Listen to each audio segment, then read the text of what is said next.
بسم اللہ الرحمن الرحیم۔ اپنا اسلامک اسٹوڈیو میں خوش آمدید ناظرین۔ حضرت سری سقطی نے ایک شرابی کو دیکھا جو مدہوش زمین پر گرا ہوا تھا اور اپنے شراب آلودہ منہ سے اللہ اللہ کہہ رہا تھا۔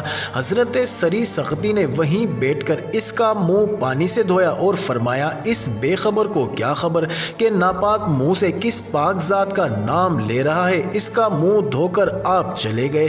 جب شرابی کو ہوش آیا تو لوگوں نے اسے بتایا، تمہاری بے ہوشی کے عالم میں حضرت سری سقطی یہاں آئے تھے اور تمہارا منہ دھو کر گئے ہیں۔ شرابی یہ سن کر بڑا پشیمان اور نادم ہوا اور رونے لگا۔ اپنے نفس کو مخاطب کر کے بولا، بے شرم، اب تو سری سقطی بھی تجھے اس حال میں دیکھ گئے ہیں۔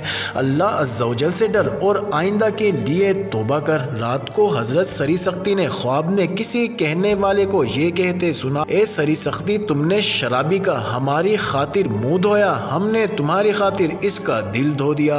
حضرت سری سقطی رحمۃ اللہ علیہ تہجد کے وقت مسجد میں گئے تو اس شرابی کو تہجد پڑھتے ہوئے پایا۔ آپ نے اس سے پوچھا، تم میں یہ انقلاب کیسے آ گیا؟ وہ بولا، آپ مجھ سے کیوں پوچھتے ہیں جبکہ اللہ عز و جل نے آپ کو رات خواب میں بتا دیا ہے۔ معزز ناظرین، امید کرتے ہیں آپ کو ویڈیو ضرور پسند آئی ہوگی، تو آپ ہمارے چینل اپنا اسلامک اسٹوڈیو کو ضرور سبسکرائب کر دیں اور بیل آئیکن کے بٹن کو پریس کر دیں۔